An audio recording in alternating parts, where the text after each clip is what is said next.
کہ میرے اور آپ کے آقا جناب محمد الرسول اللہ صلی اللہ علیہ وسلم کا مرتبہ اللہ تبارک و تعالیٰ کے بعد سب سے اونچا بلند و بالا ہے۔ تو جو رسول اللہ کا مہمان ہوگا اس مہمان سے بڑھ کر کوئی اور مہمان نہیں ہو سکتا۔ جب میزبان اتنا اونچا تو پھر مہمان بھی اتنا ہی اونچا ہوا کرتا ہے۔ میزبان کا مقام و مرتبہ بہت بلند و بالا تو پھر یہ مہمان کا مقام و مرتبہ بھی بہت بلند اور بالا ہے۔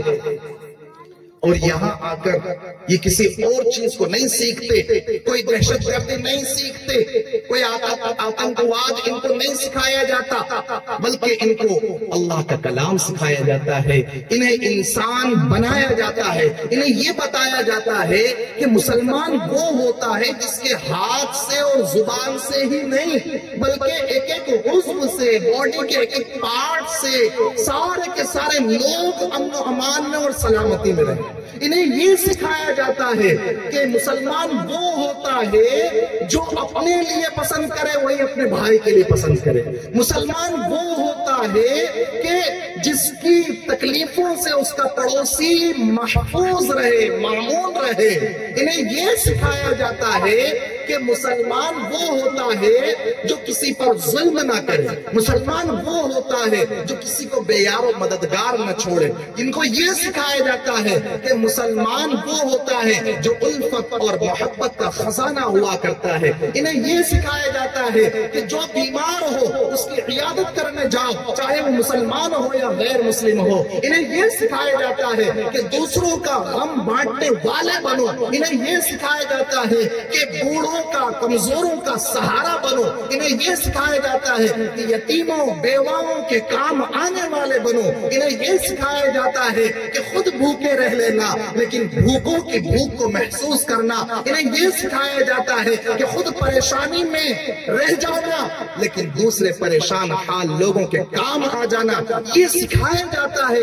اس مہمان خانے میں، اور جس کو یقین نہ ہو وہ جب چاہے تب آئے اور آ کر چیک کر لے سارے ملک ہندوستان کے مدرسوں کو۔ اس کے علاوہ اور کچھ نہیں ملے گا، اس کے علاوہ کچھ نہیں ملے گا۔ انہیں انسان بنایا جا رہا ہوتا ہے، انہیں پیسہ کمانے کی مشین نہیں بنایا جا رہا ہوتا ہے، بلکہ ان کو حقیقی معنی میں مانوتا کا سندیش دے کر انہیں دنیا کے حوالے کیا جا رہا ہوتا ہے۔ انہیں حقیقت میں ماں باپ کو ان کا بیٹا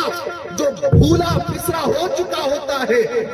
وہ بیٹا دیا جا رہا ہوتا ہے، جو بیٹا روپیے پیسے کے نشے میں چور ہو کر کہیں روپیہ پیسہ کمانے کی مشین بن چکا ہوتا ہے۔ ایسے دور میں یہ سمجھایا جا رہا ہوتا ہے کہ سب سے بڑا کام اللہ کی عبادت کے بعد اگر کوئی ہے تو وہ ماں باپ کے ساتھ حسن سلوک کرنا اور ان کا سہارا بننا ہے، پڑوسی کے حقوق ادا کرنا ہے، بیوی بچوں کا خیال رکھنا ہے۔ یہ ان سب کو سکھایا جا رہا ہوتا ہے اس مہمان خانے میں۔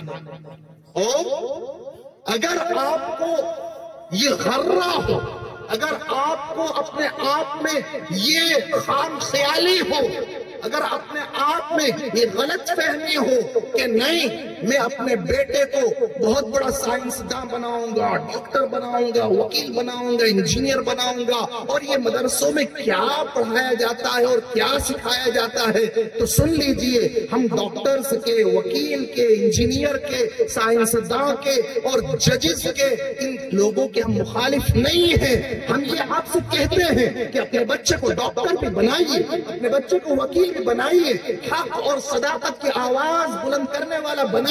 انصاف کے فیصلے سنانے والا بنائیے۔ وہ ڈاکٹر ایماندار ڈاکٹر بنے جو صرف لوگوں کے جیب اور گلے کاٹنے والا نہ ہو بلکہ اس کے اندر انسانیت ہو، وہ ڈاکٹری کو خدمت سمجھنے والا ہو، وہ وکیل صرف پیسہ کمانے والا نہ ہو جس کے بارے میں یوں کہا گیا کہ لو پیدا ہوئے وکیل تو شیطان نے کہا آج ہم بھی صاحب اولاد ہو گئے۔ ایسا نہ ہو، بلکہ وہ انصاف کی آواز اور انصاف دلانے والا بننے والا ہو۔ وکیل بنائے لیکن ایماندار، ڈاکٹر بنائے لیکن ایماندار، سب سے پہلے اسے مسلمان تو بنائے۔ ایک پی ایچ ڈی ڈاکٹر، وہ اپنے باپ کا جنازہ رکھا ہوا اور لوگ نماز پڑھ رہے ہیں، اس موقع پر وہ بلک بلک کر رو رہا ہے، کسی نے کندھے پر ہاتھ رکھا، ذرا اس کو صبر تلقین کیا اور اس کے بعد اس کو سمجھایا کہ بھئی ابا ہے، چلے گئے، ہر ایک نے ایک نہ ایک دن جانا ہے، اتنا کیوں رو رہے ہو؟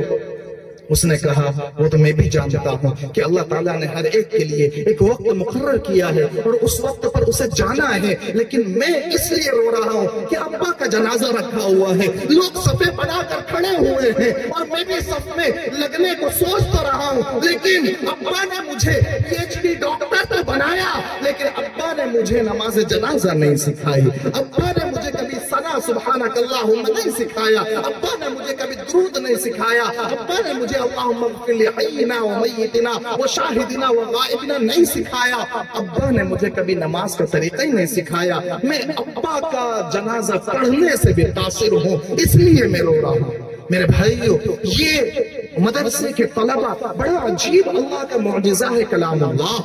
بڑا عجیب معجزہ ہے۔ ہارون الرشید کے زمانے میں ایک باپ اپنے بیٹے کو لے کر آیا ہارون الرشید کے سامنے، ہارون الرشید بھی قرآن کا حافظ تھا، ہارون الرشید بھی قرآن کا حافظ تھا، ایک باپ اپنے بچے کو لے کر آیا کہ ہارون الرشید میں نے اپنے بچے کو حافظ بنایا، 5 سال کا بچہ، اور ہارون الرشید سے کہا جا رہا ہے کہ آپ اس کا امتحان لے لیجئے، ذرا کہیں سے قرآن پاک میں سے اس سے سنیے۔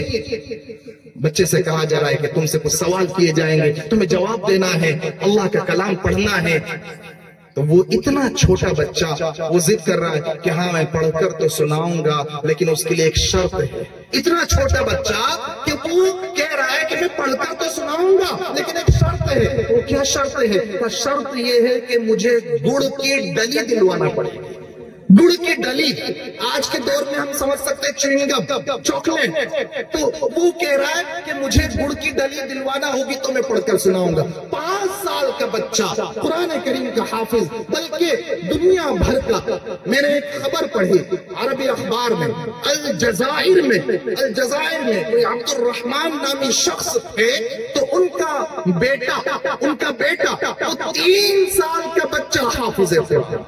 3 سال کا بچہ حافظ قرآن، چلتا پھرتا کھیلتا کودتا وہ قرآن کریم کی آیات پڑھتا ہے۔ جب انٹرویو لیا گیا اس کے والد کا کہ یہ 3 سال کا بچہ حافظ قرآن کیسے، تو اس کے والد نے بتلایا کہ یہ حافظ قرآن اس طرح سے بنا ہے کہ یہ جب اپنی امی کے شکم میں تھا تو اس کی والدہ بہت کثرت سے کلام اللہ کی تلاوت کیا کرتی تھی۔ اس کا نتیجہ یہ ہے کہ یہ بچہ 3 سال کی عمر میں ہی جب بولنے لگا ہے تو اللہ کا کلام فر یہ پڑھ کر سنا رہا ہے۔ اور ادھر پیر ذوالفقار نقشبندی مجددی دامت برکاتہم العالیہ وہ فرماتے ہیں کہ مجھ سے تعلق رکھنے والے، مجھ سے وابستہ ایک شخص، ایک بزرگ، 90 سال کی ان کی عمر، انہوں نے کلام اللہ کو حفظ کیا، 90 سال کی عمر میں کلام اللہ کو حفظ کیا، اور انہوں نے کہا کہ حضرت میری دستار بندی کے لیے آپ کو تشریف لانا ہوگا۔ فرماتے ہیں میں گیا، میں نے دستار بندی کی، سر کے بال، داڑھی کے بال، ہاتھ کے روئے، پاؤں کے روئے، مونچھوں کے بال، سارے کے سارے بال سفید، سارے بال، پورے بدن پر کہیں ایک بال بھی کالا نظر نہیں آ رہا تھا۔ 90 سال کی عمر والا انسان بسا اوقات وہ اپنی اولاد تک کے نام بھول جاتا ہے، اپنے اولاد کے نام بھول جاتا ہے، گھر کا راستہ بھٹک جاتا ہے۔ اور اب تو میں کیا کرتا ہوں کہ یہ جو اب جو نیو جنریشن ہے نا، اس کا تو معاملہ یہ ہے کہ بچپنا اور بچپنے سے ڈائریکٹ چھلانگ لگا کر بڑھاپا، درمیان سے